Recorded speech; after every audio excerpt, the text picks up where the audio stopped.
I just wanted to take a minute to talk about my own experience with tendency to be negative about things. I am someone who is always going to lean toward expecting the worst because I don't want to be disappointed. And what I found for myself, well, maybe not the worst, but trying not to expect too much because I don't want to be disappointed.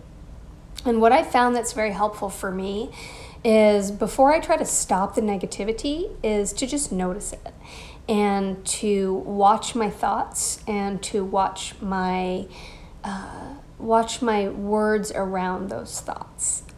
Not necessarily the words that I'm using outwardly, but the words I'm using with myself. And that doesn't mean that I'm going to stop.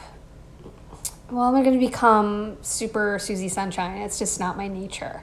But I will say that the more that I'm conscious about where my thoughts are going and whether I am being negative because I'm trying to protect myself or whether I'm being negative because it's my own, deep psychological issues from my childhood and my programming, or whether I'm being negative because it's actually a reasonable approach to what's going on, is a really, really important first step.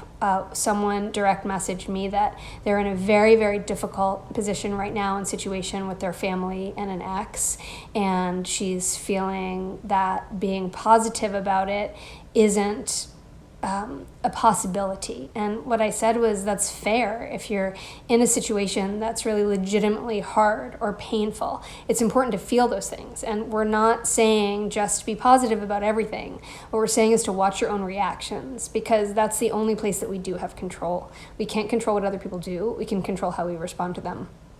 I was talking to my 11-year-old about this last night, actually, where he was saying that someone made him feel X, Y, or Z, whatever that was. And I said, other people can't make you feel anything. You can choose to feel a certain way in response to something, and being really conscious about what that response is and what that feeling is, and to decide whether that's how you want to feel. Because sometimes it's actually correct and legitimate to feel scared or angry.